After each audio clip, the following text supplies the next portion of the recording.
Saya kan dari kecil sering dikirim ke hutan. Hutan kita tuh selalu lembab, basah. Daerah mana tuh kok? Kalimantan, Kalimantan. Sumatera. Oh. Jadi di semua hutan kita tuh hutan hujan tropis. Di Hmm. dalam hutan tuh selalu basah. Lebih baik saya menangis sekarang daripada nanti saya di kuburan, saya nangis, anak saya nggak jadi apa-apa. Setiap 3 bulan punya duit beli mobil 1 tunai. Dari sumber informasi rahasia. Iya, oke. Pemerintah tuh udah bentuk 3 kementerian untuk berantas judi online. Halo Sobat RP Podcast, kali gue kedatangan orang yang di TikToknya itu terkenal sebagai sok tahu. Ya, ini kita langsung aja ke Franky Lee. Iya, Thank you kok udah datang kok. sama-sama. Tadi gue sempat ngobrol sama Ko Franky Lee, ternyata beliau ini bener-bener luar biasa ya perjalanan hidupnya.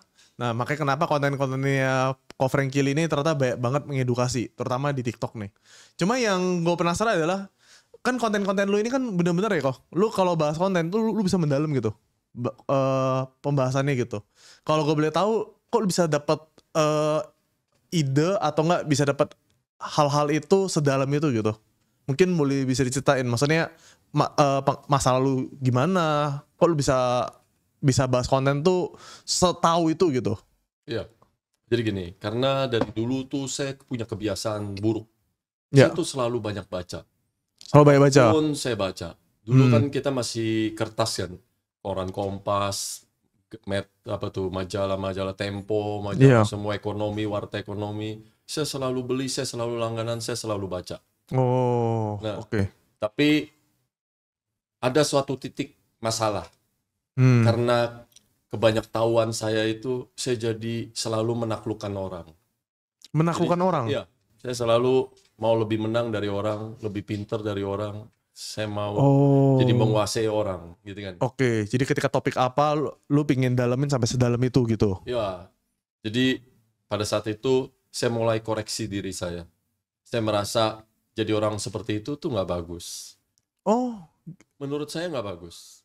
orang yang so tahu itu nggak bagus. Eh, Entahlah namanya so tahu atau apa. Yang jelas kalau kita banyak tahu, banyak baca. Gitu Iya. kan. Tapi setiap ketemu lawan itu selalu mau carinya menang. Iya. Selalu cari siapa yang paling benar. Oke. Menurut saya itu nggak bagus. Hmm. Sehingga pada saat itu saya mulai kontrol semua diri saya. Saya nggak mau lagi banyak baca-baca hal duniawi. Tapi saya mencoba lebih balance gitu untuk baca semua yang tentang rohani. Rohani. Gitu. Oh, berarti kalau boleh tahu kok Franky berarti Kristen atau gimana kok? Iya, Kristen. Kristen ya? Iya. Oke. Nah, sebelum itu kok Franky kan banyak wawasan nih. Maksudnya kalau gue boleh tahu latar belakangnya kok Franky ini apa nih kok? Maksudnya pas masa kecilnya gimana? Terus orang tua mungkin usaha apa gitu? Saya tuh beruntung ya. Saya lahir tuh orang tua saya udah punya. Oke. Mulai dari tidur di AC, rumah yang besar, mobil yang banyak. Kita ada Mercy, BMW, ada Honda. Dulu kan Honda kan setiap ganti model kita selalu punya. Selalu punya. Dan orang tua saya tuh punya pabrik, besar pabriknya. Dari saya kecil tuh saya udah sering diajak ke pabrik. Saya bisa melihat ratusan orang tuh berbaris dengan pakai seragam perusahaan kita. Seragam perusahaan. Ya, nggak merasa kekurangan sama sekali. Sehingga saya beruntung lah.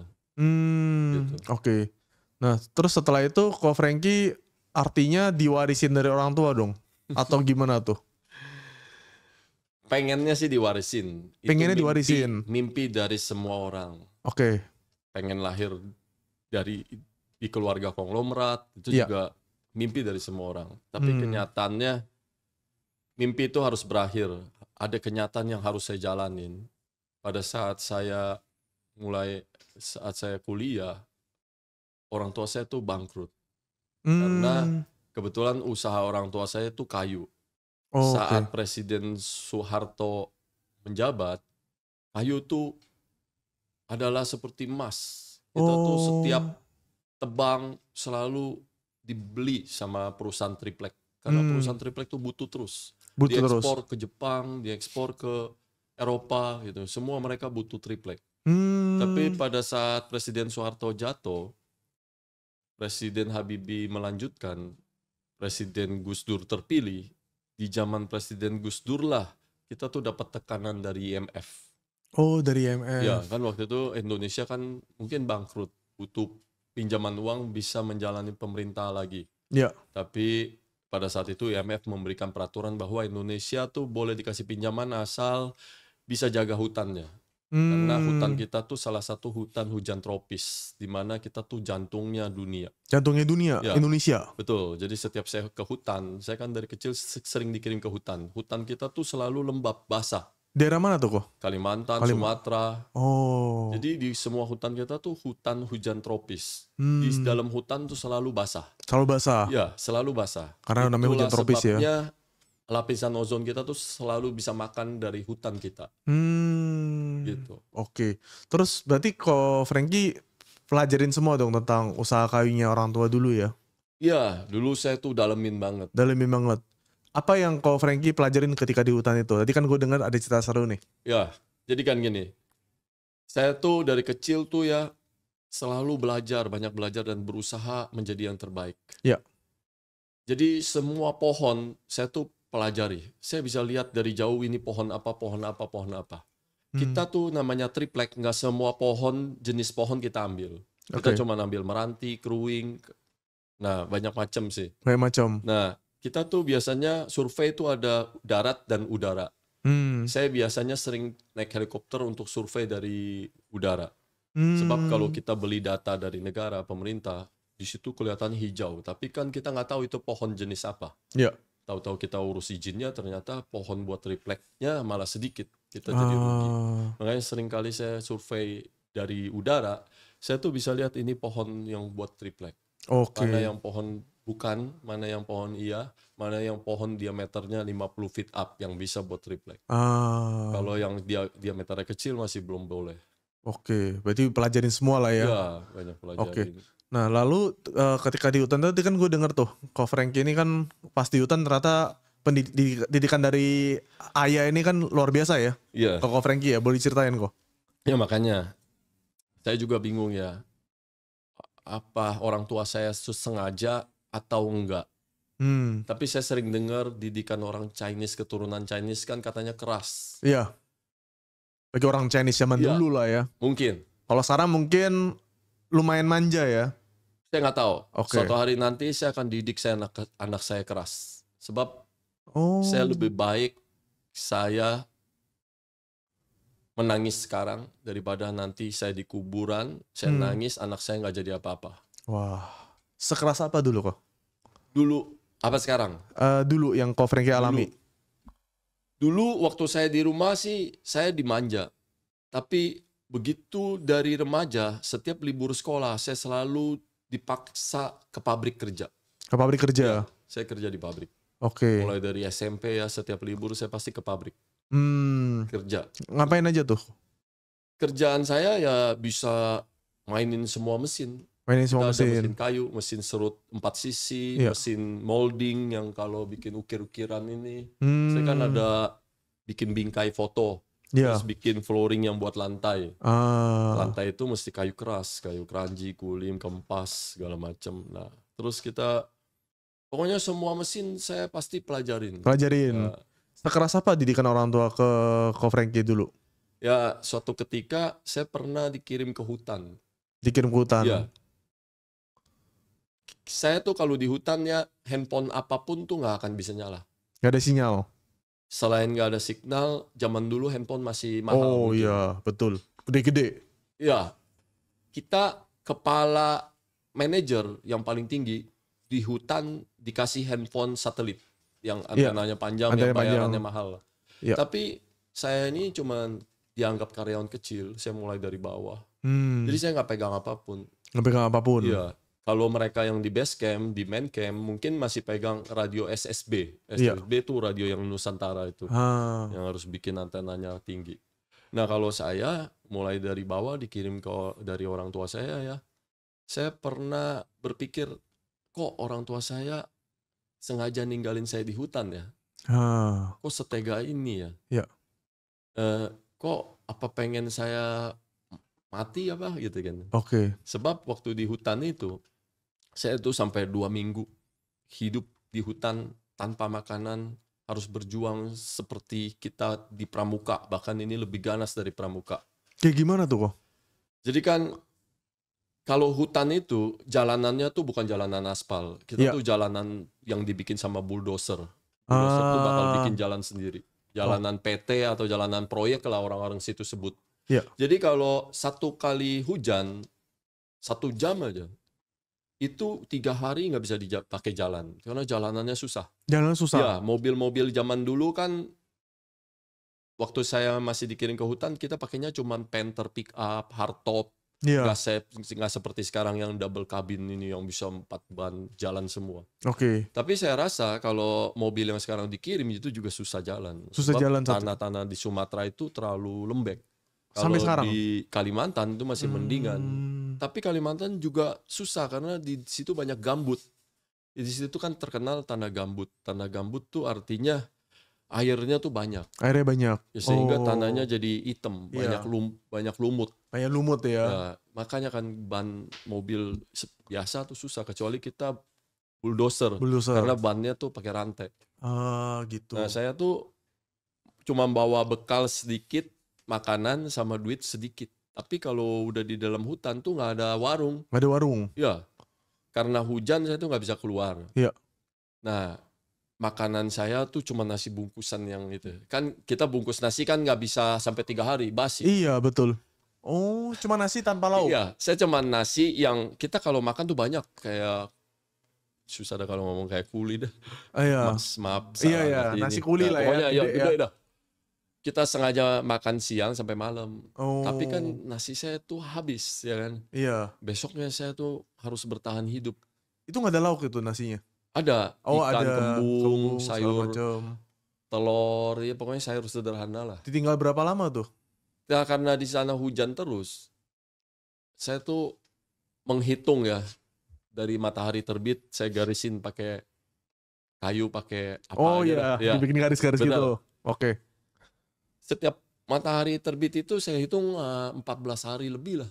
2 minggu lebih ditinggal? Tanpa makanan. Makanan? Iya. Minuman segala macam itu gimana tuh? Minuman, saya tuh minum dari daun sama akar itu saya sedotin, saya cabut aja yang pohon-pohon kecil. Udah kayak binatang berarti ya? Ya, nggak tahu deh. Saya juga pernah ketemu harimau. Hah? Jadi kan kalau harimau itu di Sumatera orang-orang situ bilangnya datuk. Semua orang proyek, orang kita, orang asli juga pasti takut sama harimau. Karena mereka anggap itu binatang suci, namanya mereka panggil datuk kan. Datuk. Kalau setiap ketemu harimau, mereka tuh pasti bisa demam 3 hari sampai seminggu. Saking ketakutannya ya? Saking takutnya. Dan harimau yang asli yang saya lihat itu jaraknya cuma 5 meter dari saya. Badannya tuh gede, nggak kayak di kebun binatang punya. Gede banget. Lebih gede lagi? Iya. Mereka tuh lagi jalan berdua, nggak ganggu saya, tapi lagi nyebrang jalanan. Nggak ganggu ya kan? Franky? Iya, enggak. Kok bisa? Saya beruntung. Saya tuh ada di dalam mobil Panther pick up. Oh, saat itu. Ya, karena dulu kan seperti saya bilang, mobilnya nggak seperti sekarang double cabin. Yang jalan cuma ban belakang. Iya. Jadi kalau saya paksa terus, itu percuma, nggak bakal jalan. Nggak bakal jalan. Posisinya pas 5 meter itu untung kok Franky tutupin semua jendela segala macam ya. Untung saya lagi nggak cari makan. Dia sempat ngeliat gak tapi? Enggak, saya nggak tahu. Dia nggak lihat. Dia harimau itu ya tipenya yang nggak mau lihat bertatapan langsung sama manusia. Oh gitu. Ya. Tiba-tiba aja ya. Sering saya dengar dari korban-korban harimau ya, mereka tuh serangnya dari belakang. Makanya jangan pernah belakangin harimau. Langsung diterkam ya. Iya. Wah. Jadi berarti ini hidup sendirian di hutan tanpa minuman, tanpa makan apa kok? Ya makan daun aja. Walaupun saya dulu sekolah kan sering dengar banyak daun yang beracun. Iya. Tapi pada saat itu saya udah nggak pikirin lagi mau beracun kayak mau enggak, kayak Tuhan lindungin saya. Apapun saya makan. Bahkan ya saya kan bosen kan makan daun itu pahit. Iya. Saya tuh sering loh iseng ada semut, serangga yang bisa saya ambil, saya makan. Makan di situ. Waduh. Ya. Udah kayak primitif sekali berarti hidupnya kok. Ya gitu. Makanya saya kalau lagi kumpul sama temen ya di camp kecil, kan kita ada base camp. Base camp tuh camp utama. Iya. Camp utama tuh selalu banyak rumahnya lebih komplit. Iya. Karena dia dibikin deket laut, dan bikin dermaga sendiri supaya tongkang tuh bisa mendarat. Iya. Jadi semakin airnya cetek, kita bakal bikin dermaga panjang supaya tongkang di kedalaman berapa tuh nggak mepet ke dasar. Oke. Tapi kalau saya di camp kecil ya kan, banyak sub berapa kilometer ada camp kecil, gubuk gitu kan. Kita tuh makan rayap semua nempel. Rayap semua Iya. nempel. Rayap itu yang kecil-kecil, saya nggak tahu binatang apa itu. Iya. Sering loh masuk ke nasi. Oh gitu. Saya tuh kalau berkat udah hidup di hutan 12 hari itu, 15 hari. Saya tuh kalau ada serangga, saya makan semua. Makan semua. Saya udah gak pernah takut lagi. Wah itu luar biasa ya, didikan orang tuanya ya berarti. Ibarat kan dulu kaya, tapi didikannya tetap keras banget ke anak ya. Ya saya nggak tahu sih kaya apa enggak, ya cukup lah. Cuman begitu, keras. Orang tua saya memang keras. Itu sih keras banget sih memang. Jadi sering kalau sekolah nih ya, bilang mau beli buku, harganya segini. Orang tua saya tuh paling deh selalu nawar, bilang boleh nggak setengahnya dulu gitu. Jadi pura-pura miskin. Pura-pura miskin. Ya. Wah, gue jadi inget baca ini kok. Kisah apa? Orang China yang di berita ya. Lagi gini nggak tahu nih, Franky tahu nggak nih? Yang katanya papanya pura-pura miskin selama lebih dari 20 tahun. Terus pas dia lihat papanya ini ternyata sultan gitu. Jadi gue pikir ada orang kayak gini juga ya. Bete juga ya. Coba setelah bangkrut itu gimana tuh? Oh, ibarat maksudnya harta orang tua semua habis tuh. Perusahaan, terus aset-aset tanahnya, hutan Kalimantannya, Sumatera segala macam gitu habis semua tuh. Jadi gini kan, saya ikutin terus perjuangan papa saya. Oke. Semakin papa saya susah, saya semakin nempelin terus. Makin nempelin terus. Papa saya cuman selalu bilang kalau sekarang musim hujan, suatu hari nanti pasti kemarau. Ya. Kita nih udah pernah ngerasain musim kemarau. Musim kemarau. Jadi sabar aja, kita tunggu kemarau datang. Oh. Ternyata musim hujan terus-terusan gak selesai-selesai. Sebab dari zaman Gus Dur, zaman Presiden Gus Dur lanjut ke Ibu Presiden Megawati, tetap pertahanin illegal logging. Lanjut lagi ke zaman Presiden SBY, tetap pertahanin itu nggak boleh lagi. Illegal logging nggak boleh. Boleh dijelasin nggak kok illegal logging itu gimana? Jadi gini ya, pemerintah dulu tuh kuat. Bahkan sampai sekarang juga masih kuat. Kalau ada tekanan dari luar negeri, sekali bilang harus ditertipin, maka kita semua yang udah punya izin HPH, kantongin izin yang masih 20 tahun lebih, ditutup. HPH itu? Hak penguasaan hutan. Hak penguasaan hutan, ya. Oke. Tutup. Ditutup semua? Ya, tutup. Oh, waduh.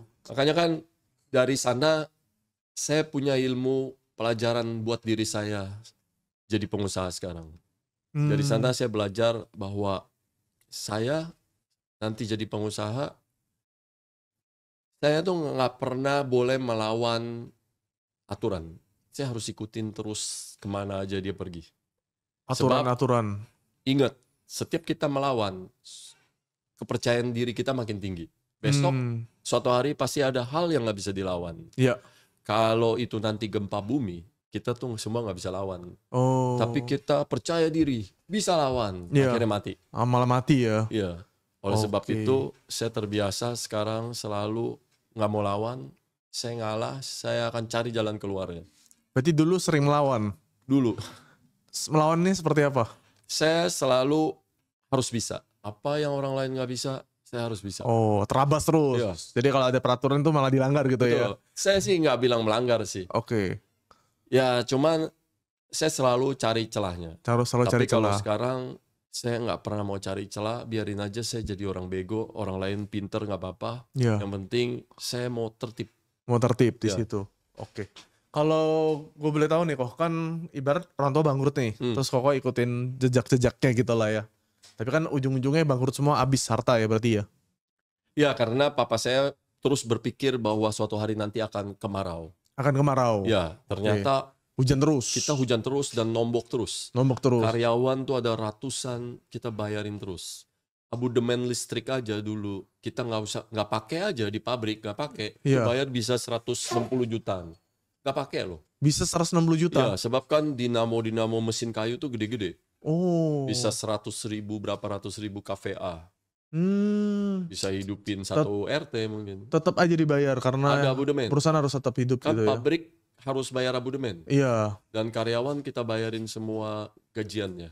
Wow. Jadi saya dulu kan namanya laki-laki ya sering nyuri-nyuri harta orang tua kita, pengen tahu berapa duit sih gitu kan. Iya. Sering masuk ke kamarnya, cari-cari buku tabungannya, ada berapa sih gitu kan. Saya lihat tabungannya sebenarnya banyak tadinya. Iya. Mungkin ada karena kita main kayu selalu dibayar pakai dolar. Mungkin ada, saya nggak berani sebutin duit lah ya. Banyak lah ya. Pokoknya banyak lah dalam bentuk dolar. Oke. Tapi karena dipertahanin sampai musim hujan yang presiden berganti presiden nggak pernah kasih peraturan kayu tuh boleh lagi. Nipis terus. Habis lah. Sampai habis. Oke. Akhirnya, tapi orang tua saya salut juga sih. Saya ada banyak belajar juga dari orang tua saya. Orang tua saya nggak sakit, nggak pergi mabok-mabokan. Oh, enggak. gitu. Enggak loh. Enggak. Biasa kan depresi, mau bunuh diri, minum. Betul. Ini enggak? Enggak. Oh, positif banget berarti ya. Iya. Berarti setelah bangun tuh apa yang Ko Franky lakukan? Saya selalu backup orang tua saya. Backup orang tua Ko Franky? Orang tua saya biarin istirahat di rumah. Setiap hari saya di kantor tuh ditelepon sama orang tuh nagih hutang. Nagih hutang? Hutangnya banyak sih. Dari untungnya besar jadi utang besar. Gitu, betul. Ngomongnya kasar. Pokoknya maksa berjam-jam. Saya kan orang netral. Saya berarti bisa dong dengerin sampai berapa lama pun. Tapi gak pernah selesai biarpun udah didengerin.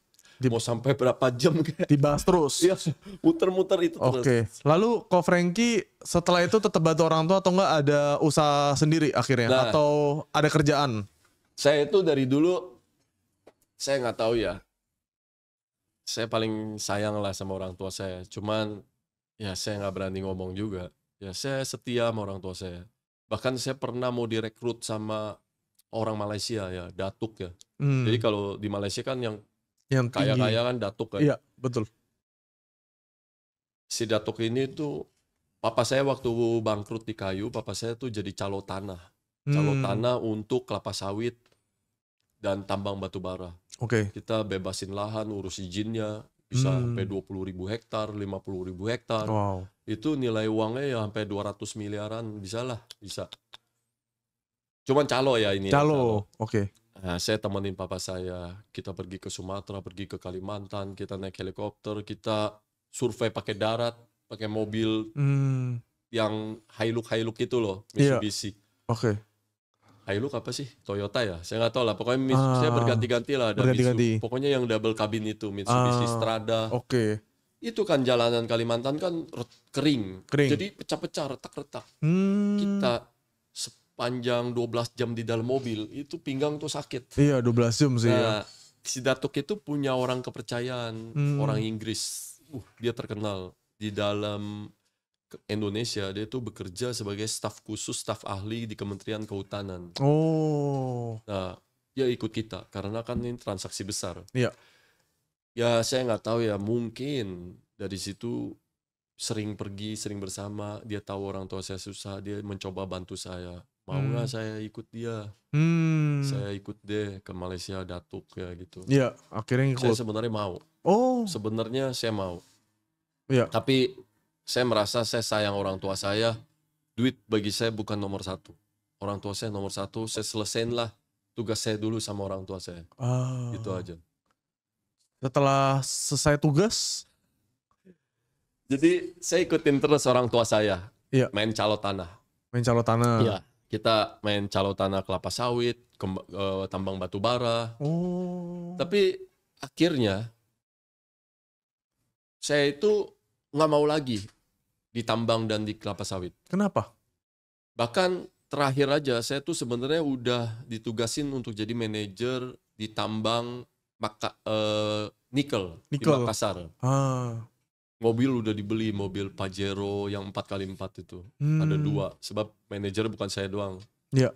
Jadi, tapi saya pikir gini loh, saya berdoa sama Tuhan, kalau saya dikirim terus ke daerah, saya ini nanti jauh dari keluarga. Duit tuh bukan nomor satu buat saya. Iya. Tapi kebahagiaan bersama keluarga, bersama orang tua, bersama istri dan anak itu nomor satu buat saya. Itu nomor satu. Oleh sebab itu saat itu saya berdoa, saya bilang, Tuhan, kalau Tuhan berkehendak dimanapun saya berada, saya akan bisa punya duit sebesar duit tambang. Iya. Akhirnya setelah saya dijalanin di Gapura ini, di bisnis saya yang adanya cuma di kota-kota besar nih, Jakarta, Jabodetabek. Ternyata saya bisa punya duit sebesar duit tambang walaupun tambang kecil. Tambang kecil. Ya, saya bersyukur sih. Oh oke. Cuma kalau gue denger kan tadi kan tadi kita ngomong di off cam ya kok ya. Ko Frankie ini sempat jadi supir Iya. supir Grab ya? Iya, supir taksi online. Supir taksi online. Oke. Nah, kok bisa jadi supir taksi online gitu kok? Ibaratnya kan bantuin calo nih segala macam. Artinya kan punya uang gitu. Iya. Apa pas jadi supir taksi online tuh benar-benar nggak punya uang gitu? Itu ya sedih banget. Jadi waktu saya jalanin usaha tambang itu, ya pokoknya saya nggak mau lah dikirim ke tambang. Akhirnya saya jalanin usaha saya di Jakarta. Iya. Saya pernah usaha. Akhirnya nggak bangkrut karena saya nggak disiplin. Makanya saya tuh belajar ilmu lagi. Oh, belajar untuk disiplin. Itu penting. Konsisten, persisten itu penting. Nggak ada yang bilang sekali kita hebat harus dipuji, enggak. Iya. Itu biasa aja. Itu biasa aja. Kita harus jalanin. Yang bagi orang hebat kita jangan pernah merasa hebat. Jalanin aja betul. Terus. Nah, suatu kali ekonomi Indonesia waktu itu nggak bagus, krisis lagi. Kita kan krisis ada 2, 98 sama 2012 ya kalau nggak salah. Iya. Akhirnya saya pikir gini, usaha saya bangkrut. Saya harus belajar lagi yang namanya disiplin dan ilmu manajemen keuangan. Saya dulu punya duit banyak tapi habis banyak. Karena saya nggak ada manajemen keuangan. Setelah itu daripada saya mulai lagi di Indonesia, lebih baik saya mau ke Australia aja lah. Karena saya ada 5 saudara, semua tuh di luar negeri. Di luar negeri? Ya, cici sama adik saya tuh di Australia. Koko saya tuh di Amerika. Di Amerika. Saya pikir kalau saya ke Amerika, hidup di Amerika juga kurang bagus sekarang. Iya benar. Banyak kejahatan, banyak homeless. Iya, homeless dan rampok, kekerasan. Saya pikir saya lebih baik ke Australia deh. Tapi kan mau pergi ke Australia nggak bisa segampang itu. Sekarang udah makin ketat. Semua orang kapal pada pergi. Orang kapal kan yang orang gelap. Dari Jordan, negara perang. Semua tujuannya ke Australia. Akhirnya nggak tahu bagaimana ya orang tua saya tuh bisa bantu saya. Saya nggak minta sih. Tapi orang tua saya lihat hidup saya kasihan. Akhirnya ngumpulin uang mungkin ya dari semua saudara-saudara saya. Terkumpullah sekitar 500 juta untuk saya bisa ajuin sekolah, kuliah di Australia dan visa. Sehingga visa studentnya bisa keluar. Kalau enggak kan nggak gampang. Akhirnya saya dapat visa student, saya ke Australia. Waktu di Australia, saya tuh nggak punya waktu banyak. Saya sadar orang tua saya bukan orang mampu. Saya langsung cari tempat kerja. Cari tempat kerja. Otomatis ya saya tidurnya jarang, kerjanya banyak. Jadi apa tuh? Ya berantakan ya. Pokoknya kan begitu datang yang pasti harus sekolah bahasa. Iya. Bahasa saya jelek. Ya otomatis saya cuma bisa kerja kasar. Saya kerja di pasar. Dari jam 3 pagi di fish market. Tugasnya ngangkut-ngangkut ikan yang bau itu. Iya. Sampai jam 7, jam 8, jam 6 lah gitu. Lanjut lagi nanti kalau sekolah gitu ya, pulang sekolah kan capek juga ya. Masih butuh tidur. Nanti malaman lagi jam 10 saya kerja di supermarket. Kan kayak di Carrefour lah kalau di sana namanya Coles sama Woolworth.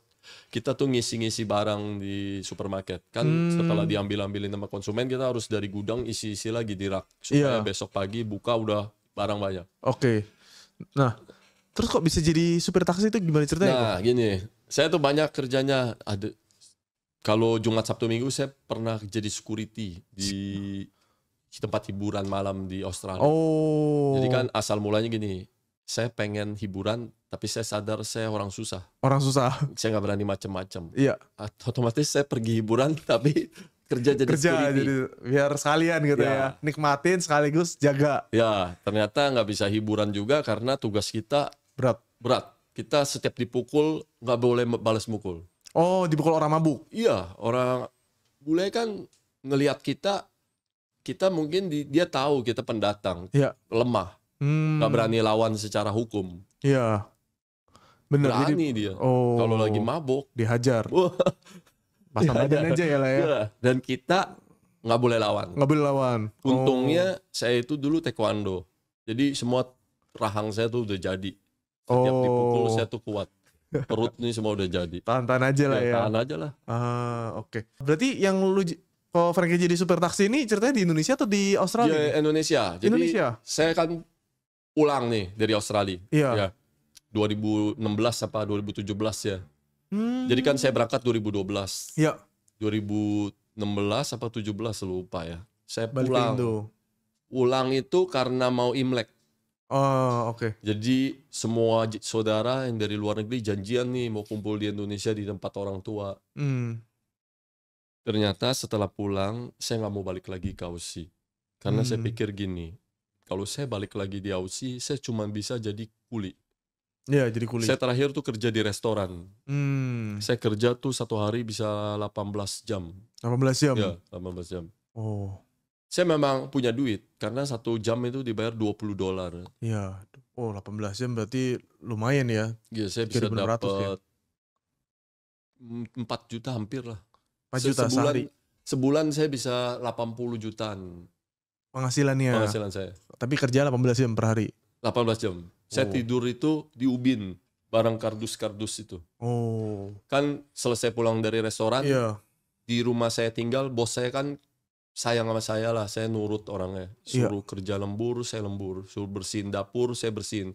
Dapur kan cuma bisa dibersihin kalau restoran udah tutup. Jam 12 malam baru tutup. Berarti saya bersihin dapur dari minyak-minyaknya, kerak-keraknya itu sampai jam 3 pagi. Jam 3 pagi. Nah, saya dikasih rumah jadinya gratis. Tapi di rumah itu tuh bisnis online. Yang kan vitamin dari Australia banyak tuh laku. Kirim ke lu semua negara. Ke Indonesia juga yang namanya Black. Saya gak berani sebutin. Betul. Jadi saya ngepak-ngepak itu. Kita juga ada kok. Vitamin Australia. Kayak gitu. Saya ngepak-ngepakin. Setiap lihat orderan, saya masukin ke dalam kardus. Ngepak. Tapi banyak. Jadi besok pagi mobil udah datang untuk jemputin barang saya. Ada berapa ribu box tuh berarti. Berarti waktu itu penghasilan udah gede dong? Ya gede tapi gede kan? Tapi saya nggak pernah jalan-jalan. Jadi pas balik ke Indonesia itu udah pegang duit banyak dong kok? Harusnya. Tapi kan gini ya. Nyampe Indo, kan udah nggak kerja di Aussie itu. Habis itu ngapain? Kan gini ya. Waktu saya pulang tuh ya, ekonomi orang tua saya tuh bukan dalam keadaan bagus. Oke. Juga ada banyak hutang mungkin ya dari hasil-hasil sebelumnya. Jadi pabrik tuh udah diambil sama bank. Disita. Iya. Tapi kan nggak selesai di situ aja. Saya nggak tahu lah, nggak bisa ceritain terlalu dalam juga. Iya, it's okay. Otomatis pas saya pulang, sebelum saya pulang, saya punya teman orang China asli. Saya di sana kan berteman banyak kan orang China asli. Mereka tuh yang lagi kaya-kaya di luar. Dia cerita sama saya, dia curhat. Saya kan pengen menetap di situ, paksain sekolah terus jadi PR, ajuin PR kan. Tapi yang pemerintah Australia butuhkan adalah kayak dokter, IT, insinyur. Saya bukan. Saya mau sekolah IT aja nggak bisa karena saya dulu IPS bukan IPA. Otomatis saya bisanya jadi perawat. Tapi saya nggak mau. Masa iya saya mau tuker kesukaan saya dengan PR gitu ya. Akhirnya saya masaklah koki lah yang satu-satunya harapan saya bisa. Akhirnya saya di restoran jadi koki. Tapi setelah saya ngobrol sama teman saya itu, saya bilang gini, umur saya udah mau deket 40. Lah? Iya kan saya waktu itu 37. Sekarang kok Frankie 40-an? Sekarang 44. 44. Berarti 37 saat itu baru niti karir di Indonesia. Saat itu 37 masih di Australia. Masih di Australia? Saya tuh kan dari 2012 sampai 2017. Sebenarnya saya nggak mau pulang. Saya sebenarnya mau ajuin PR di Australia. Karena saya pikir saya mulai dari nol juga lah, sama-sama udah mendingan. Siapa tahu bisa jadi PR gitu kan. Tapi orang Cina teman saya itu bilang, kamu capek-capek mau jadi PR. Nanti umur 40, Australia belum tentu mau kasih kamu jadi PR. Sebab kamu sisanya udah gak produktif. Sisanya cuma sakit-sakitan, nanti Australia yang biayain. Nah saya pikir terganggu juga sama kata-kata itu. Akhirnya saya pulang ke Indonesia, saya gak balik lagi. Tapi saya mau usaha. Apa yang saya bisa, tapi saya ini gak bisa apa-apa. Saya cuma bisanya nyupir doang. Daripada saya jadi supirnya orang, mendingan saya jadi supir taksi online, tapi saya punya visi misi, saya mau bikin perusahaan Gapura Rental. Jadilah kita waktu itu Gapura Rental. Jadi awalnya supir taksi online dulu nih? Supir taksi online. Supir taksi online tuh, karena berarti waktu itu jadi supir taksi online tuh ibaratnya Koko udah punya modal lah ya, cuma pingin meniti karir dulu. Sebenarnya nggak punya modal juga sih. Karena uang tabungannya. Saya dulu pernah kerja di bank, saya punya mobil jadi 3. Avanza lagi sama Innova. Gitu. Iya, saya dulu kan papa saya punya mobil, Mercy, BMW, semua dijualin. Semua dijualin. Karena saya pernah kasihan sama orang tua saya nggak punya mobil. Pernah mau minjem, nggak jadi lah. Nggak dikasih gitu ya. Saya berjuang beli mobil lah. Beli mobil saya. Hasil dari tabungan di Australia itu? Bukan. Hasil saya kerja di Indonesia, kerja di bank dulu. Kerja di bank? Ya. Nah, berarti kan Koko ini kan ceritanya mulai dari Gapura Express dulu ya? Gapura Rental. Gapura Rental ya? Iya. Yang ini kan sekarang Gapura Group nih. Iya, Jadi Gapura Group nih, tadi kan gue sempat nanya kan ekosistemnya hebat banget nih kok. Iya. Kok bisa kepikiran bikin ekosistem sebesar itu gitu?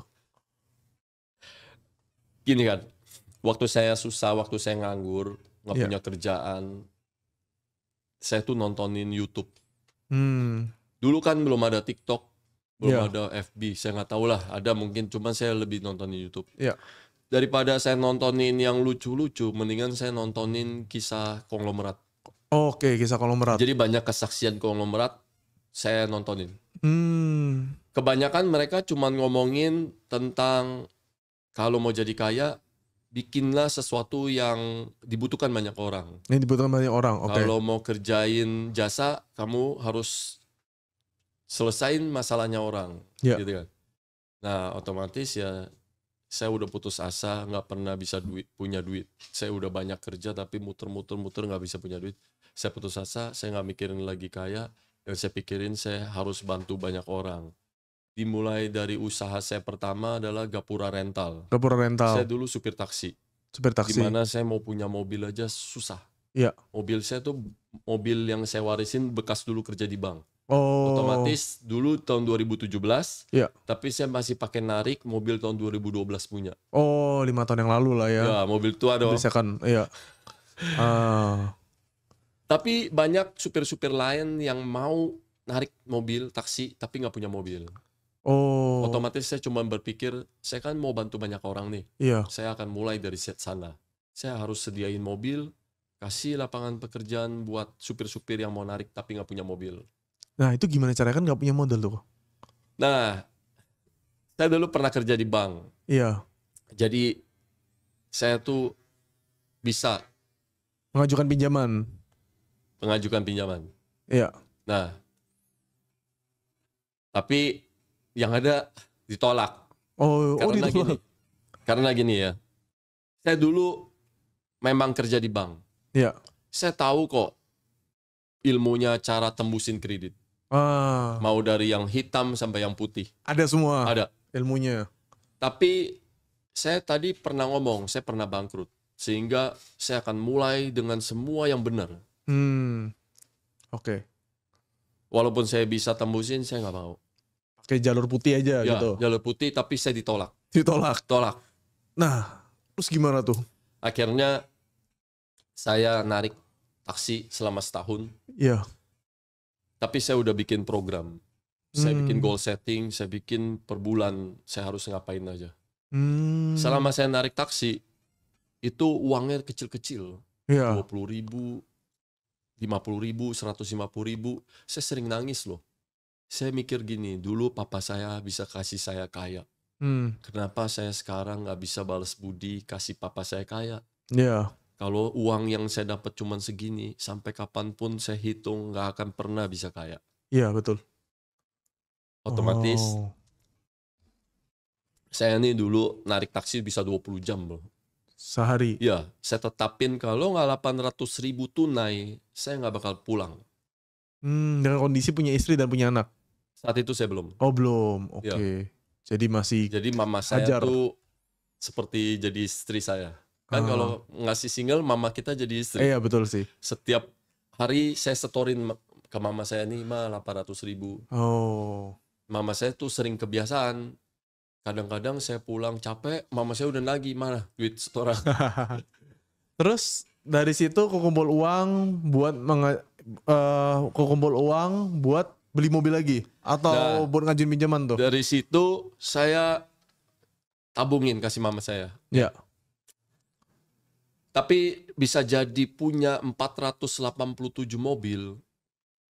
Saya juga mujizat sih. 487 mobil sekarang? Waktu itu. Tahun 2020. Kan kita pilih tutup. Dalam rental itu kita pilih tutup. Oh, karena COVID. Karena banyak penggelapan. Oh, banyak supir-supir yang tadinya baik gelapin mobil kita karena nggak kepepet butuh hidup. 487 mobil.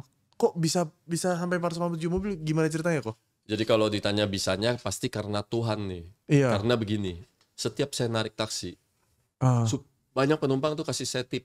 Oke. Tapi saya selalu tolakin. Oke.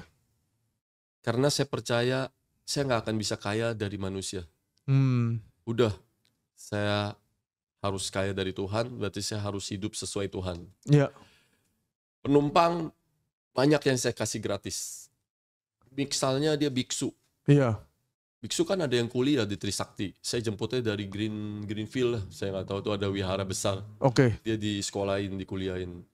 Begitu mau bayar, saya nggak kasih gratis. Saya bilang, biksu kan melayani Tuhan. Izinin saya melayani Tuhan saya juga. Oh. Saya sering kasih gratis. Nah, ada nenek-nenek cuci darah gitu ya. Iya. Sebenarnya anaknya titipin duit.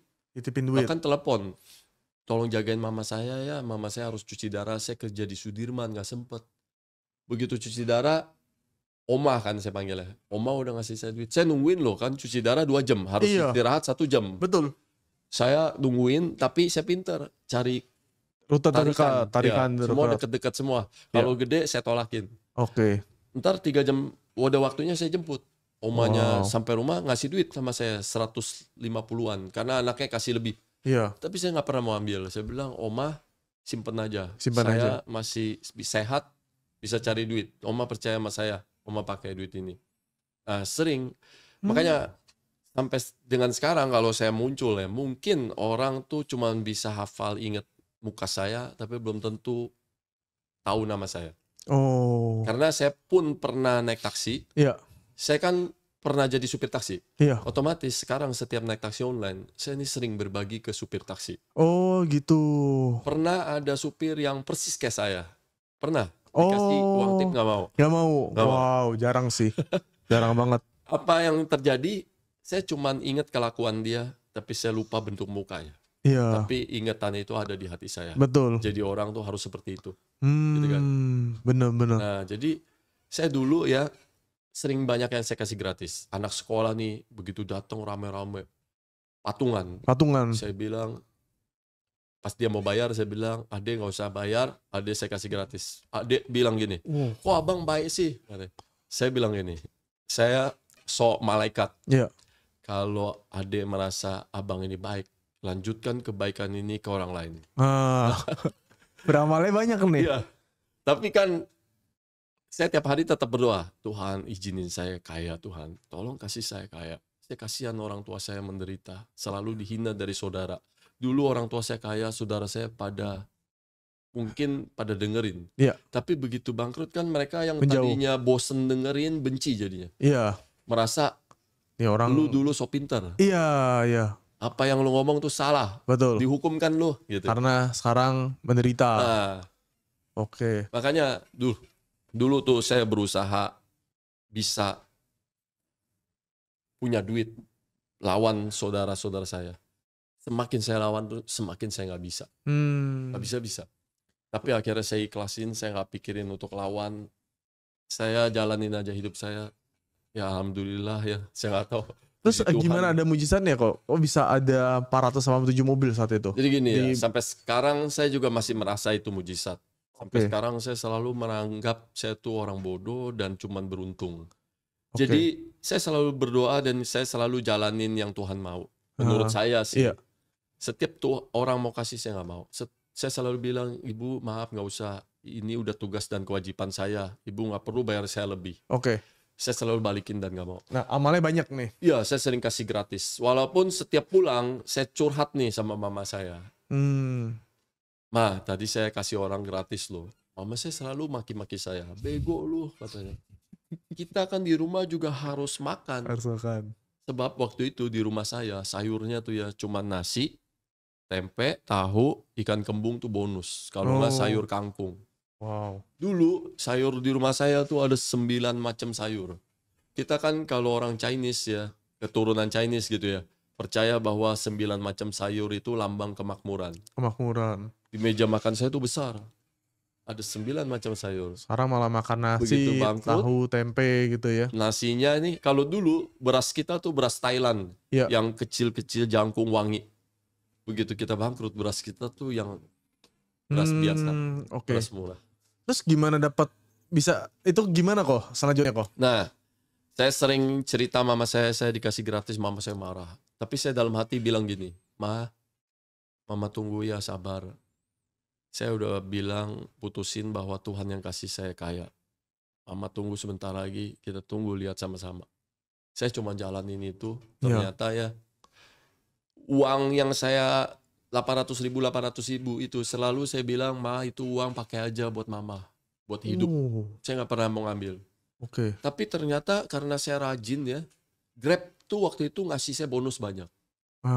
Saya tuh sering ngambilin yang 10 ribu, 20 ribu. Dulu tuh ada garansi pendapatan. Sering kali kalau saya ngumpul di supir taksi online lain, mereka selalu ngatain saya bego. Emang bener sih, 10 ribu itu kalau kita ambil, jemputnya 30 menit, nganternya cuma 5 menit. Kan GPS zaman dulu lebih kacau.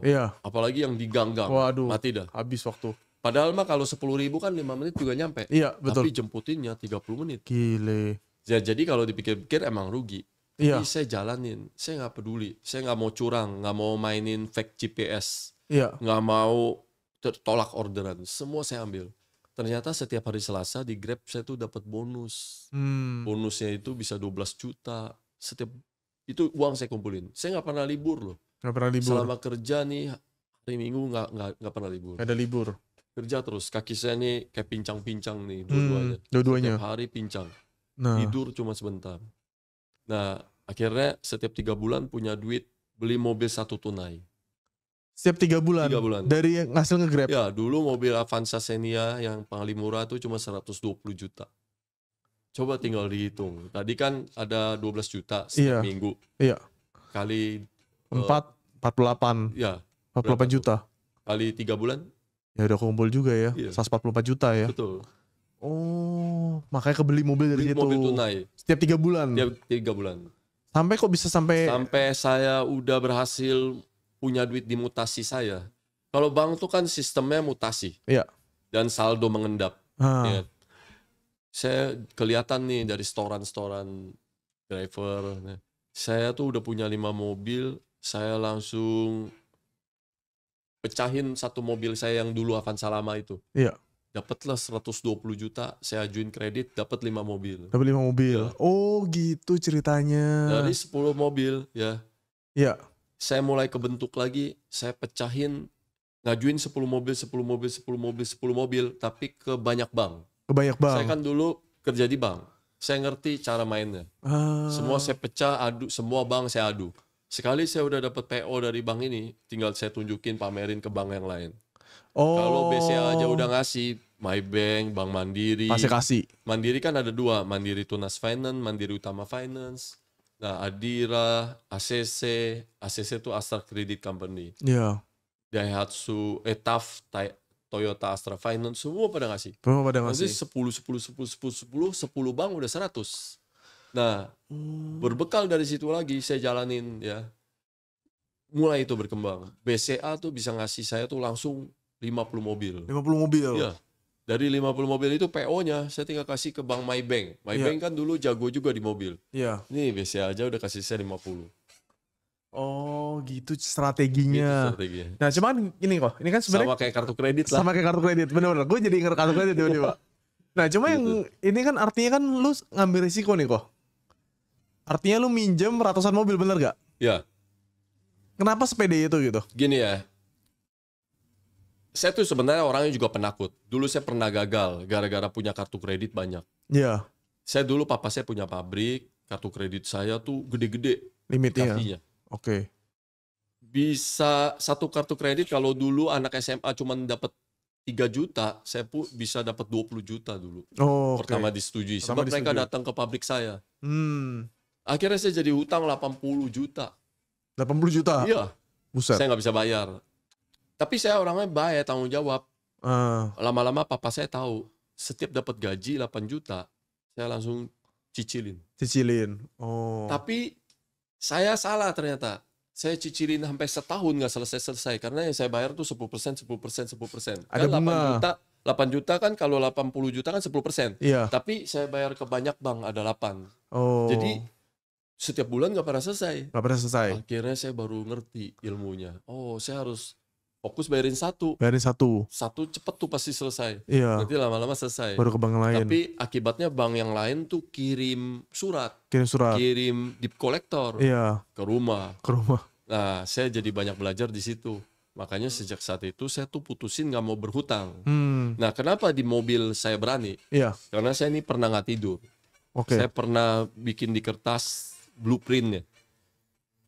Kalau saya beli Avanza 1, harganya 200 juta,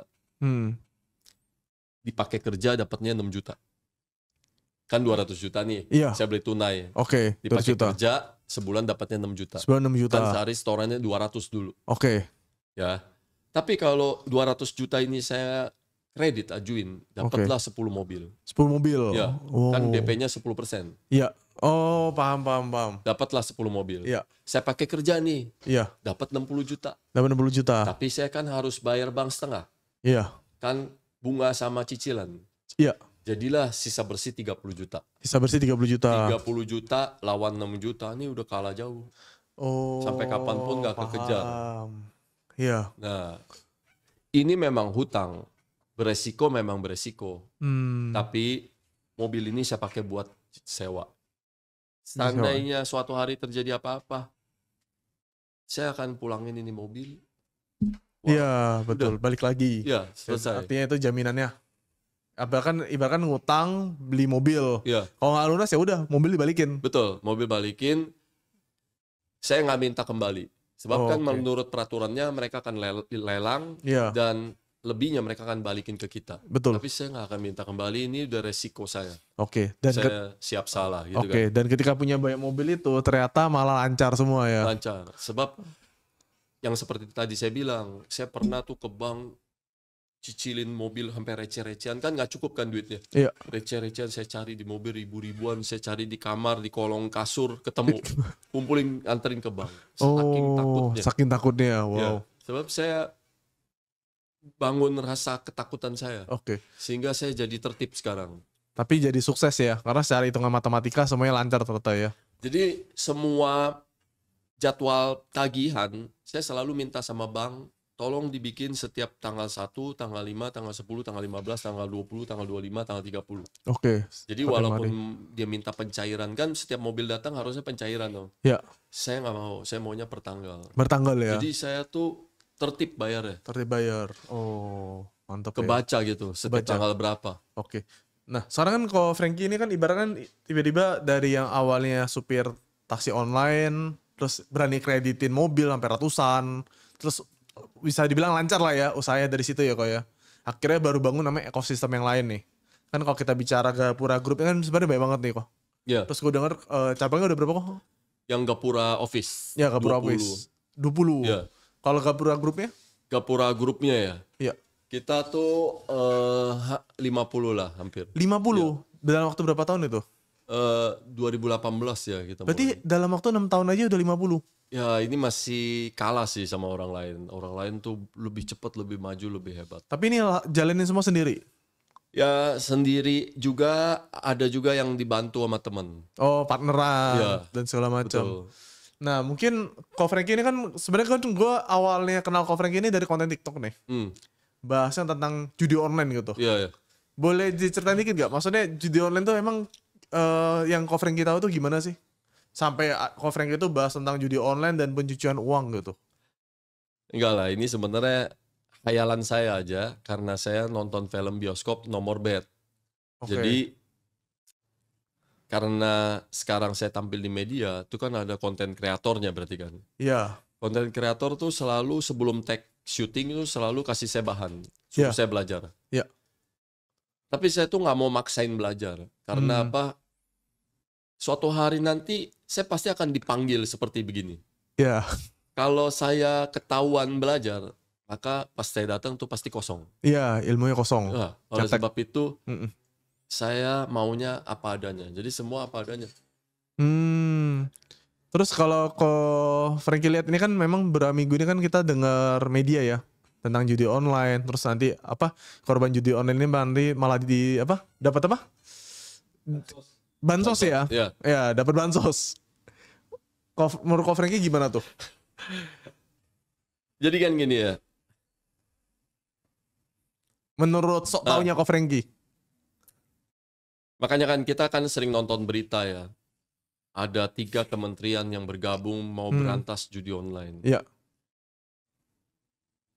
Sebenarnya kan kenapa sih judi online ini diberantas? Karena kalau kita yang jadi pejabat, serakus-rakusnya kita pasti punya jiwa patriot yang mau bela bangsa dan tanah air kita. Iya. Kita pasti nggak akan kasih negara kita hancur. Iya. Buktinya narkoba, ada jenis narkoba yang membahayakan dilarang. Narkoba yang dikasih beredar ya. Saya nggak bilang dikasih beredar sih. Oke. Gimana ya cara saya ngomong? Oke, nggak apa-apa, boleh lanjut. Sama juga judi. Kalau mereka itu menyasarnya rakyat kecil, terlalu banyak bunuh diri. Bunuh diri yang diungkap dari kepolisian sendiri kan 1 tahun ada 1.200 lebih. Tapi itu sayangnya nggak diungkap. Yang sering cuma sedikit. Cuma 1, 2, 3 hal yang muncul di media. Padahal ada ribuan. Itu pun kan udah dapat surat edaran bahwa kejadian bunuh diri itu nggak boleh ditayangin. Sebab itu bisa jadi wabah. Bisa jadi wabah. Nah, lebih parahnya lagi, tindak kriminal di jalanan ini lebih parah lagi. Udah banyak. Makanya udah begal, ini banyak sebenarnya. Cuman nggak boleh tampil aja. Supaya nggak meresahkan. Artinya sebenarnya kasusnya lebih banyak dibanding yang diungkapkan di media gitu. Iya. Sangat jauh lebih banyak. Banyak. Penjambretan tas, handphone. Iya. Coba aja jalan ke gang-gang. Jambret langsung. Iya, betul. Nah, itu kan susah. Oke. Berarti menurut data itu ada 1.200 nih dari kepolisian nih kok. Iya. Nah, dari situ makanya pemerintah ada kepikiran bikin bansos gitu. Ya, karena ini menyasarnya masyarakat yang miskin. Mereka tuh kalau udah kena hal begini tuh nggak bisa punya jalan keluar lain. Otomatis ya pemerintah harus turunin bansos. Ya susah lah. Ini sebenarnya nggak menyelesaikan. Iya. Menurut Ko Franky sendiri gini, apakah tindakan pemerintah tuh tepat gak kasih bansos ke mereka-mereka yang jadi korban judul? Menurut saya tepat sih. Karena gini ya, dari sumber informasi rahasia. Iya, oke. Pemerintah tuh udah bentuk 3 kementerian untuk berantas judi online. Iya. Tapi ini butuh waktu. Butuh waktu. Mereka tuh udah jalanin 1/4-nya. Udah terbukti kok. Kita udah lihat dari model kasusnya Freddy Sambo. Oh iya, Freddy Sambo. Oke. Itu tujuannya buat apa dan ke siapa tuh sebenarnya udah jelas.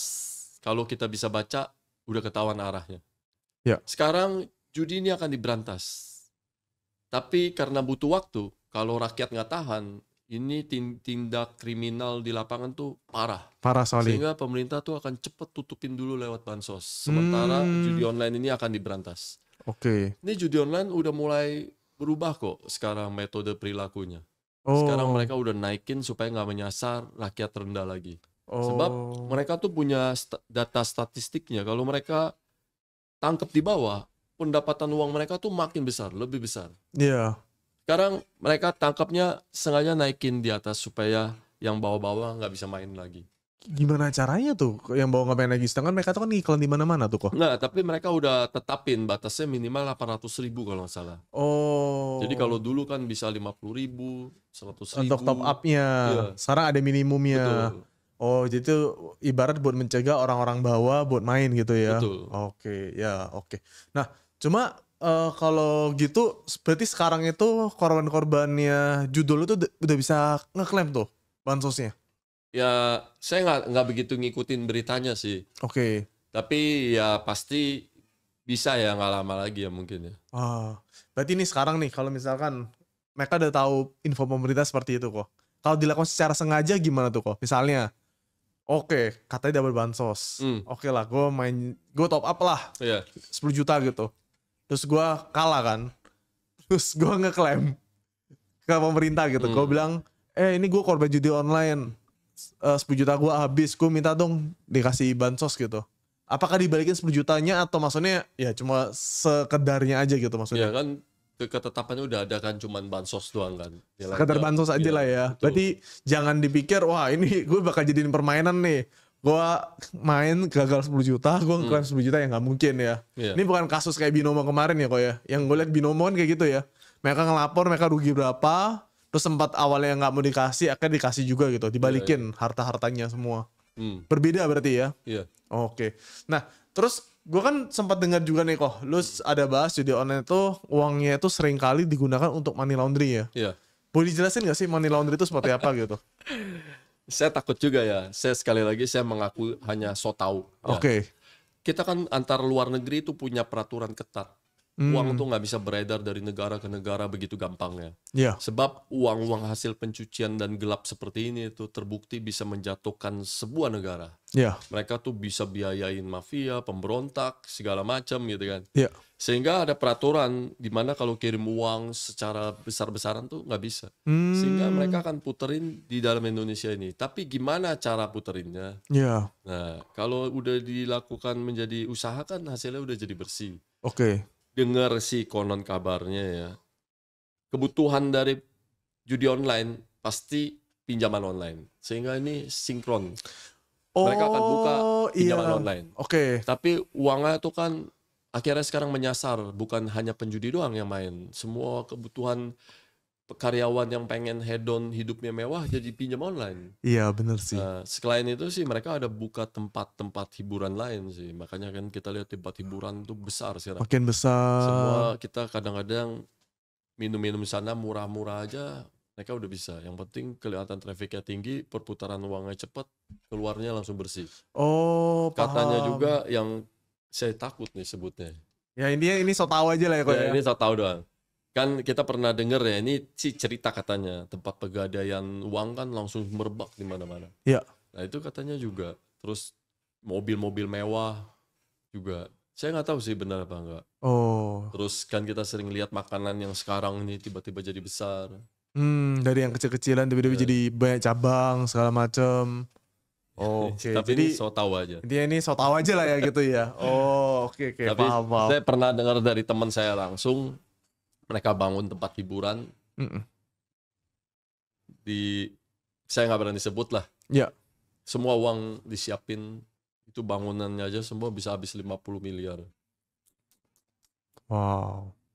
Berarti ujung-ujungnya antara tempat hiburan atau enggak pinjaman online lah ya. Ya, tempat Biasa diputar hiburan di sih situ. yang paling banyak ya. paling Makanya kan banyak. pernah waktu kemarin pemilu pajak hiburan tuh pernah dinaikin dari 50-70%. Iya, aku dengar gede banget itu. Karena di situ tuh sering dipakai tempat pencucian uang. Oh. Negara cuma takut uang hasil cuciannya dipakai buat ke politik sehingga itu bisa mengalahkan yang benar. Makanya dinaikin dulu. Iya. Oh. Selesai politik kan langsung diturunin Diturun lagi. lagi. Bahkan Wah. sekarang lebih turun. Mantap. Oke, tadi kan kalau Frankie ini kan juga sebenarnya kan kalau kita bicara Gapura Group kan juga ada perizinan legalitas ya kok ya. Iya. Ini kebetulan gue juga mau nanya seputar namanya Haki. Iya. Nah maksudnya kan biar masyarakat Indonesia tuh mengetahui manfaat Haki itu seperti apa. Tapi yang gue sering lihat adalah kenapa banyak barang-barang yang ibaratnya tuh kan mereka tuh pasti ada haki lah. Anggaplah Nike, Adidas, merek-merek ternama gitu. Tapi kenapa maksudnya walaupun brand mereka udah terkenal sebesar itu, banyak pemalsuan terjadi gitu. Dan maksudnya mereka emang gak secegah atau gimana gitu kok pemalsuan tersebut gitu? Atau emang disengaja kah? Iya, jadi kan gini ya, biaya untuk nangkapnya tuh nggak kecil, besar. Dan ini kan hukumnya bersifat delik aduan. Oke. Tentang produk kita yang dipalsukan, itu kan delik aduan. Polisi tuh nggak bisa langsung nangkep. Bukan delik umum seperti pencurian, perampokan. Iya. Kan kita harus melapor dulu, kita merasa dirugikan karena ini ada yang memalsukan. Iya, oke. Polisi baru bisa jalan. Walaupun kita sering tahu ya bahwa di lapangan polisi tuh bisa langsung nangkep. Oh, oke. Bisa kok. Bisa Nanti ya. Nanti polisi tinggal setelah nangkep lapor ke Nike supaya Nike bikin laporan. Mungkin ya, saya nggak berani terlalu banyak ngomong. Oke. So taunya itu gimana tuh kok? Ya kalau so taunya begitu. So taunya ya. Ini bisa jadi duit lah. Bisa jadi duit. Ya. Tapi kenapa nggak dilakukan gitu? Aduh, saya takut juga ya. Oke. Ngomongnya ya. So karena tahu. kan Oke. di sini juga duitnya pasti besar kan. Duitnya pasti besar. Ya. Oh, paham. Karena kan mereka yang palsu tuh pasti berani bayar lebih mahal. Karena mereka dapetin ini hasil nyolong. So taunya begitulah ya. So taunya gitulah. So taunya begitu. Oke. Jadi kalau menurut Ko Feng Shui nih, bisa nggak sih orang itu sukses, orang itu jadi kaya dengan lurus gitu? Di zaman sekarang. Gini ya, kalau saya jawab bisa, sayalah contohnya. Oke. Tapi Tuhan tuh kan turun pribadi lepas pribadi. Meskipun saya bersaksi di antara 1 juta orang, belum tentu 1 juta orang itu percaya. Iya, betul. Itulah sebabnya saya nggak berani jawab. Gak berani jawab.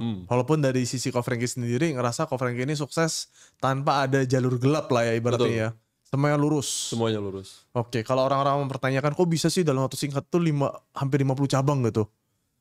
Saya nggak merasa singkat ya, saya nggak merasa hebat. Saya sering merasa kalah dari orang, tapi saya merasa saya nggak mau pikirin itu semua. Saya bersyukur aja sebab saya ini nggak pinter tapi bisa jadi seperti sekarang. Nah, apa tipsnya kok?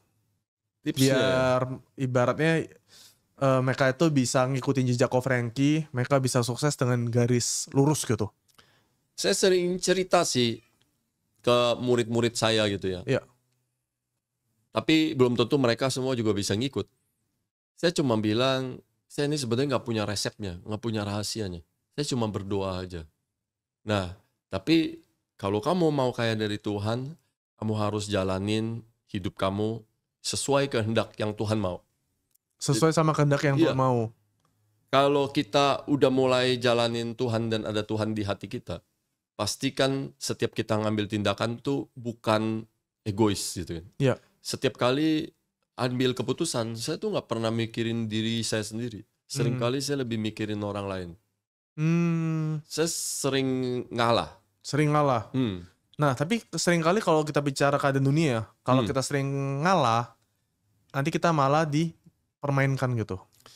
Ya memang udah pasti begitu. Tapi percayalah, keselamatan tuh lebih penting. Keselamatan itu lebih penting. Sebab ketika kita menang dari orang, kalau hasilnya adalah kebencian dan kedendam, ya itu bisa mengakibatkan kecelakaan juga. Kalau saya kan sering kali mengalah sama orang, saya tahu saya rugi. Tapi percayalah, uang saya tuh nggak akan pernah habis karena saya mengalah. Yang ada saya dapat bonus, mujizat terjadi. Sering kali kecelakaan hampir menghampiri keluarga saya. Contoh gini, saya tuh kan punya banyak, saya nggak berani cerita ya. Pokoknya suatu kali saya beli apartemen baru. Iya. Di lantai tinggi itu, angin pintu depan kan pasti berat dan kacanya tebal. Sebab apartemen itu pasti kedap suara. Iya. Anak saya yang umur 2, tangannya masuk ke dalam sini. Oh. Itu pintu langsung ketutup. Kalau matematika manusia, Iya. besi apartemen setebal itu yang bisa tahan kedap suara dari luar, itu pasti putus jari anak kecil. Iya, betul. Pada saat itu anak saya cuma nangis-nangis, saya nggak pikirin lagi apartemen saya langsung bawa ke rumah sakit terdekat, rumah sakit Pondok Indah Puri. Ya. Iya. Kan kita punya asuransi, ronsen langsung berobat, ternyata hasil ronsen anak saya nggak kenapa-napa. Oh. Di situ saya merasa, saya nggak apa-apa, saya rugi sama orang, tapi keluarga saya selamat. Saya nggak pernah bisa jaga keluarga saya 24 jam full. Iya, betul. Tapi Tuhan yang bisa jaga. Seringkali main di mall aja nih, harusnya jatuhnya kena sudut meja nih tangga. Tapi saya nggak tahu ya, saya udah refleks pegang ya. Tapi ternyata kok bisa ya jatuhnya nggak kena. Nggak kena. Oh. Ya, saya juga bingung. Lalu kalau dibicara perjalanan Koko nih, membangun perusahaan, ya ibarat punya cabang banyak gitu sekarang. Apa mujizatnya gitu yang Koko alamin sendiri dengan jalan lurus nih, biar menginspirasi teman-teman? Ada nggak pengalaman yang bisa diceritain gitu? Saya nggak tahu ya, saya tuh beruntung terus merasanya. Merasa terlalu beruntung? Iya, saya nggak pernah saya merasa saya rajin, saya nggak pernah merasa saya pinter, saya nggak pernah merasa hebat. Yang pasti saya ada sih keinginan untuk malas gitu kan. Iya. Tiap hari pas bangun tidur. Tapi begitu saya lihat anak saya, istri saya tuh nggak berani malas. Nggak berani malas? Iya. Oke. Saya takut, saya pasti bangun. Jadi saya cuman bawa badan saya. Saya ini cuman pikul salib. Sama perjalanannya seperti Tuhan waktu pikul salib. Enak gak? Enggak. Dicambuk gak? Cambuk. Tapi demi menyelamatkan seluruh umat manusia. Saya pikul salib demi menyelamatkan seluruh keluarga saya. Oke. Enak gak? Enggak. Tapi saya cuman bawa badan saya. Saya jalan terus pikul ini salib. Pikul ini salib. Tapi terbukti. Satu keluarga saya itu bisa tercukupi. Oke. Mereka udah gak lagi dihina. Oke. Gitu. Apa hal yang menurut Koko paling utama di dalam membesarkan bisnis gitu?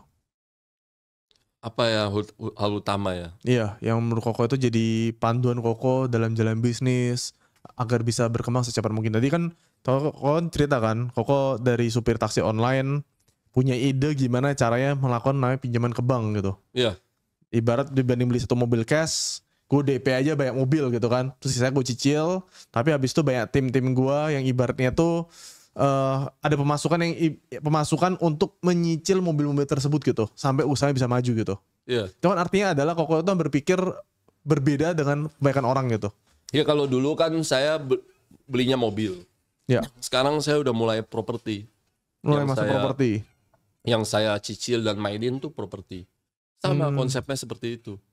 Ketika kita bayar 200 juta misalnya, kita cuma dapat 6 juta. Ketika kita bayar 200 juta ke bank, bisa dapat 10 properti. 10 properti. Dipakai buat usaha. Ternyata usaha itulah yang cicilin si properti. Oh iya. Walaupun saya selama 10 tahun cuman seperti jadi karyawan. Setorin duit dari usaha ke bank. Tapi 10 tahun lagi saya punya 10 properti bersamaan. Iya betul. Jadi ibarat itu gak gampang. Oke. Gitu. Saya paham. Jadi intinya Koko melakukan namanya kayak pinjaman ke bank, tapi ke properti. Propertinya banyak. Terus nanti setiap bulan tuh Koko cicil dari hasil usaha. Itu yang bisa bikin usaha makin besar. Jadi ibarat kalau orang itu cuma punya mindset, yang penting gue sewa ruko atau enggak gue beli ruko gitu kan. Ibaratnya mereka gak punya uang cadangan gitu kan. Atau enggak mereka cuma berada di satu tempat doang. Mereka tuh gak kepikiran buat ngembangin usahanya semakin luas gitu. Tapi kan satu sisi ada orang bakal ngomong kayak gini nih. Gue takut punya banyak utang gitu. Utang ke bank gitu. Itu gimana tuh kok? Nanti kan kalau ada pandemi gimana? Kalau ada COVID gimana? Ntar tiba-tiba cicilan saya stagnan gimana gitu? Ya, jadi kan gini ya.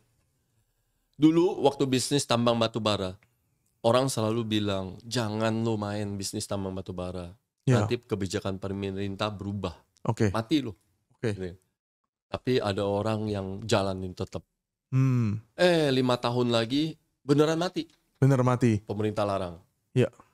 Orang itu ngomong, bego kan lo, udah dibilang suruh jangan jalan. Iya. Tapi tahu nggak, 5 tahun dia jalanin, dia udah punya gedung. Iya sih. Yang bego siapa? Iya, yang Gitu. bego yang ngatain yang bego gitu ya. Iya. Jadi kalau saya nih jalanin bisnis, saya bego-begoan aja. Iya. Saya nggak perlu pinter kok. Hmm. Terbukti bego-begoan itu yang lebih cepat jalan. Wow. Jalanin aja. Benar-benar berpikir berbeda lah ya. Gitu. Orang takut kok hadapin aja gitu ya. Saya udah mulai dari dulu kok. Waktu saya jalanin supir taksi, perusahaan taksi, orang selalu bilang, aduh udah terlambat. Saya jalanin. Kalau nggak ada hari itu, nggak akan ada hari ini. Benar. Dulu di dalam taksi online kan pernah lihat TV kecil iklan kan? Itu juga dari saya. Dari Koko juga. Dulu kan di dalam taksi online banyak iklan TV-TV kecil yang muterin iklan. Iya. Nah, itu dari saya. Oh gitu. Wow. Berarti berpikir berbeda ya. Ya selalu menghayal tapi berani dinyatain. Berani dinyatain. Oke. Ada nggak kok tipsnya buat anak-anak muda nih? Mungkin untuk yang terakhir juga nih. Agar bisa sukses gitu dalam berkarir ataupun dalam berusaha gitu. Tipsnya gini ya. Ada jalan memang menuju ada banyak jalan memang menuju ke Roma. Betul kan? Iya. Tapi kalau sukses cuman punya banyak uang tapi nggak bahagia, itu salah menurut saya. Itu salah. Salah. Sebab ingat bahwa tujuan hidup manusia tuh sebenarnya bahagia. Bahagia. Kalau bahagia kita pasti bisa sehat. Oke. Coba kalau misalnya sehat tapi nggak bahagia mana bisa? Iya, nggak bisa. Kan bahagia dulu akhirnya bisa menghasilkan sehat. Iya. Kalau bahagia ditambah sehat, rumusnya tuh sama dengan kemakmuran pasti. Coba bayangin kita tiap hari hidup nih udah bahagia, sehat, jalanin tanpa beban. Makmur tuh pasti datang. Gimana cara dapetin bahagia tapi kondisinya itu lagi menderita gitu? Gini ya, bahagia itu kan adanya keputusan dari dalam hati. Ya. Kita sering dengar gak sih banyak orang Jawa yang keinjek kakinya, maaf ya, terima kasih, gitu kan. Iya. Keputusan dia untuk bilang maaf membuat dia bahagia. Sementara orang-orang lain bilang dia bego. Iya. Kok malah diinjek malah bilang maaf gitu ya? Betul. Dan banyak sekali juga orang Kristen ketika kecelakaan misalnya, ketinggalan pesawat, dia selalu berterima kasih. Kalau nggak ketinggalan, bisa-bisa dia kecelakaan. Oh iya. Udah, keputusan bahagia ada di dalam hati sendiri. Oke, jadi nggak selalu dalam keadaan yang kelihatannya bahagia baru memutuskan untuk bahagia. Iya. Tapi dalam keadaan yang ibaratnya mungkin orang lihat sedih, mengecewakan, ya tetap harus bersyukur gitu ya kok ya? Ya kita harus melatih terus. Kalau nggak melatih nggak bisa. Iya. Makanya melatih untuk nggak melawan, ikhlas, rela. Lama-lama nanti bisa. Lama-lama bisa. Terjadi apapun, kita percaya aja bahwa itu kehendak Tuhan. Jalanin aja. Oke. Gitu. Kalau kita bicara kitab, kita bicara ayatnya namanya cerdik seperti ular, tulus seperti merpati. Menurut pandangan Koko gimana? Kan ibaratkan ketika lagi ditipu, ya sudahlah, kita memutuskan untuk bersyukur, untuk bahagia gitu. Jangan kalau orang dunia berkata itu bego gitu. Iya. Gimana tuh Kok? Makanya kan itu mesti ditafsir secara benar. Ya. Itu hanya pribadi lepas pribadi yang bisa. Iya. Kan secerdik ular. Ular itu kan sebenarnya bukan siluman. Kalau kita belajar, ular itu binatang paling cerdik. Iya. Dan arif bijaksana. Oke. Sampai sekarang dipakai lambang obat apotik. Iya betul. Kan? Nah berarti kan kita harus secerdik ular. Tapi bisa nggak kita setulus merpati? Kalau dulu kita selalu diajarin ikhlas. Oke. Tapi nggak tahu rumusnya sehingga seringkali udah kita baik, besok kita menyesal ketika orang itu jahat. Iya. Tapi saya akhirnya menemukan ikhlas versinya saya sendiri. Secerdik ular dan setulus merpati saya sendiri. Setiap saya dulu di supir taksi online, kenapa saya bisa bahagia nggak mau dapat duit tip? Karena rumus saya ada sendiri. Setiap saya dapat penumpang, saya akan korek-korek semua ilmu dia. Saya akan ngajak ngobrol. Sehingga waktu dia turun, saya udah nggak butuh duit dia. Karena saya udah dapetin semua mahal harganya. Knowledge-nya? Iya. Itu menurut saya ikhlas. Jadi saya akan dapat sesuatu tapi bukan uang. Versinya saya. Gitu. Sehingga saya ikhlas. Ya, kalau kita cuman memberi tapi nggak kembali, meskipun kita bilang ikhlas, kita nggak akan pernah bisa ikhlas. Suatu hari orang itu jahat, kita pasti sakit hati. Iya. Oleh sebab itu kita carilah ikhlas versinya sendiri. Ikhlas versi diri sendiri. Harus kita ambil. Jangan sampai kita nggak ngambil dari orang itu. Ngambil dari orang itu. Contoh kan seperti penumpang tadi. Saya memang nggak ngambil duitnya, tapi saya ngambil ilmunya. Iya. Salah nggak? Gratis? Nggak ada yang bilang salah. Iya, betul. Tapi saya harus ngambil. Oleh sebab itu saya akan jadi ikhlas. Oh, Kalau oke. saat itu saya nggak ngambil, saya nggak akan pernah ikhlas. Nggak akan pernah ikhlas. Oh, dalam nih ya. Jadi Gitu. ibaratnya kalau orang kasih uang itu biasa saja.